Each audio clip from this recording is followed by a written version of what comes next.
Hi, അസ്സലാമു അലൈക്കും. താസ്പുസ് ചാനലിലേക്ക് എല്ലാവർക്കും സ്വാഗതം. ഇന്ന് ഞാൻ വന്നേക്കുന്നത് പുതിനയില ജ്യൂസുമായിട്ടാണ്. അതിന് 15ഓളം പുതിനയില എടുത്തിട്ടുണ്ട്. ഒരു നാരങ്ങയുടെ ജ്യൂസും എടുത്തിട്ടുണ്ട്. ഇനി ഇതിന് മധുരത്തിന് ആവശ്യത്തിനുള്ള തേനാണ് ഞാൻ ഒഴിച്ചു കൊടുക്കുന്നത്. 2 സ്പൂൺ തേൻ ഒഴിച്ചു കൊടുക്കാം. പഞ്ചസാരേനെക്കാട്ടും തേൻ ഒഴിച്ച് കൊടുത്താൽ നല്ലൊരു ടേസ്റ്റാണ്. ഞാനിവിടെ 2 സ്പൂൺ തേൻ ഒഴിച്ച് കൊടുത്തിട്ടുണ്ട്. ഇനി നല്ല തണുത്ത വെള്ളം ഒഴിച്ചു കൊടുക്കണം. ഇതുപോലെ നിങ്ങളൊന്ന് അടിച്ച് കുടിച്ച് നോക്ക്, നല്ല അടിപൊളി ടേസ്റ്റാണ്.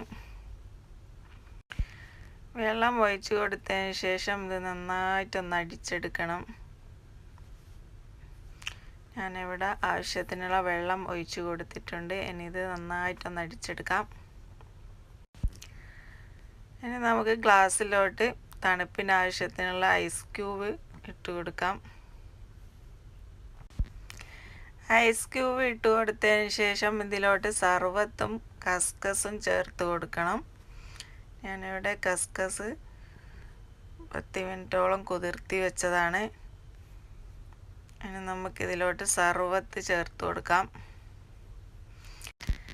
നല്ല അടിപൊളി ജ്യൂസാണിത്. നിങ്ങൾ ഇതുവരെ ഇതുപോലെ ട്രൈ ചെയ്ത് നോക്കിയില്ലെങ്കിൽ ഒന്ന് അടിച്ചു കുടിച്ച് നോക്കൂ.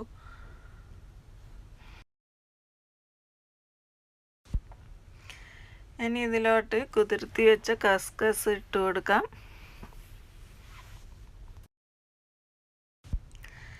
ഇനി ഇതിലേക്ക് അടിച്ചെടുത്ത ജ്യൂസ് ഒഴിച്ചു കൊടുക്കാം. ജ്യൂസ് ഒഴിച്ചു കൊടുത്തതിന് ശേഷം നന്നായിട്ട് സ്പൂണ് വെച്ച് ഒന്ന് ഇളക്കിയെടുക്കണം, സർവത്ത് ഒഴിച്ചു കൊടുത്തത് കൊണ്ട്. അപ്പോൾ നമ്മുടെ മിൻറ്റ് ലെമൺ സർവത്ത് ജ്യൂസ് ഇവിടെ റെഡി ആയിട്ടുണ്ട്.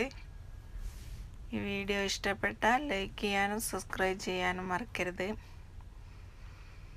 അപ്പം വീണ്ടും ഒരു പുതിയ വീഡിയോയുമായിട്ട് കാണാം. Thank you.